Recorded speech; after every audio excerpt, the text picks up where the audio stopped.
Axır zaman yer üzündə xeyirlə şər arasında ən böyük müharibənin səhnəsini qurur. Məsih Dəccal bu müharibənin əsas oyunçularındandır və onun zuhuru insanlığın vəd olunmuş qurtarıcısına yönləndirən son əlamətlərdən biridir.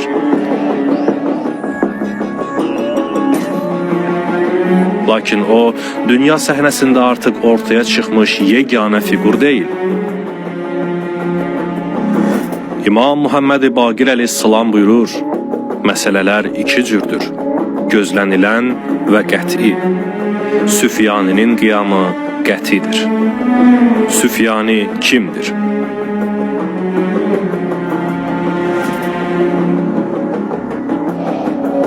Keçən 1000 illik boyunca müsəlmanlar qorxu ilə bu tağutun zuhurunu gözləyiblər. Adından da göründüyü kimi Süfyani, Muhammed sallallahu aleyhi və alihi və səlləmin ən qatı düşmənlərindən biri olan Əbu Süfyanın nəslindəndir. Süfyani haqqında olan əksər hədislər onun mərhəmətsizliyindən və qəddarlığından danışır. Lakin bu hədislərdən bəziləri ziddiyyət daşıyır. O, Əbu Süfyanın nəslindən olacaq. Ərəb dünyasında güc sahibi olacaq, lakin bu hədisdə təsvir edilən şəxs qərbdən olan birinə bənzəyir.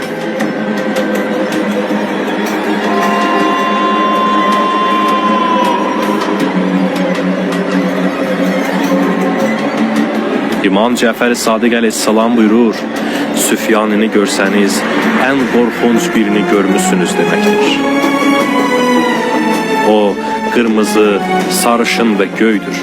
Kəmalüddin və Təmamül Ni'mə 2-ci cild, bölüm 37. Həzrəti Muhammed əleyhissalam buyurur, Süfyani Rum diyarından çıxacaq, xristiyanlığı qəbul edəcək, boynundan xaç asacaq. Bişarətül İslam kitabı, səhifə 161. 1000 il bundan əvvəl bu kəhanət deyiləndə belə bir xarakteri təsəvvür etmək bəlkə də ağla sığmaz olardı. Halbuki bugün bu təsvirlərin işarə etdiyi şəxs yetərincə aşikardır.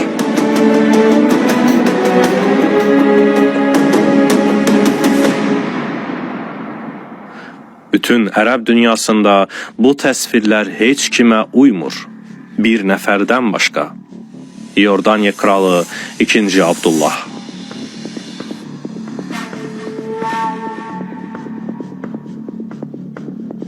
Yanvar 1962-ci ildə Amman şəhərində doğulmuş Abdullah kiçik yaşlarından qərbdə böyümüş və təhsilini orada almışdır.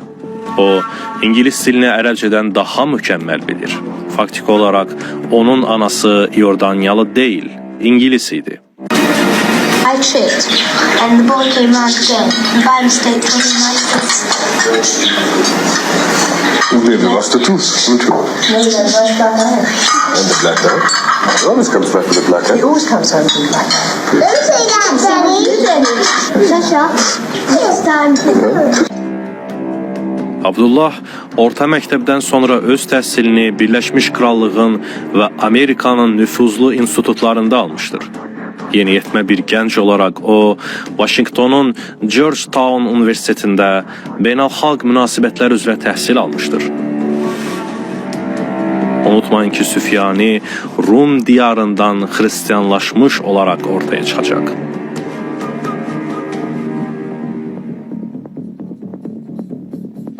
Və Georgetown Amerikada katolik və yezuit dinlərinə bağlı olan ən qədim ali təhsil ocağıdır.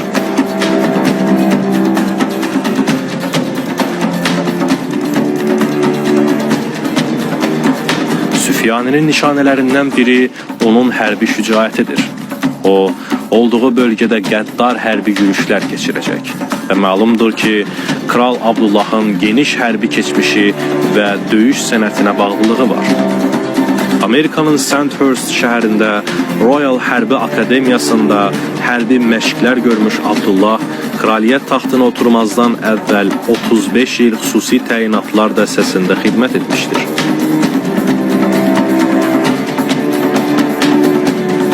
Son illərdə internetdə ona savaşçı kral adını qoyurlar. və virus kimi yayılmış tam hərbi qiyafələri ona daha da çox heyranlıq qazandırıb.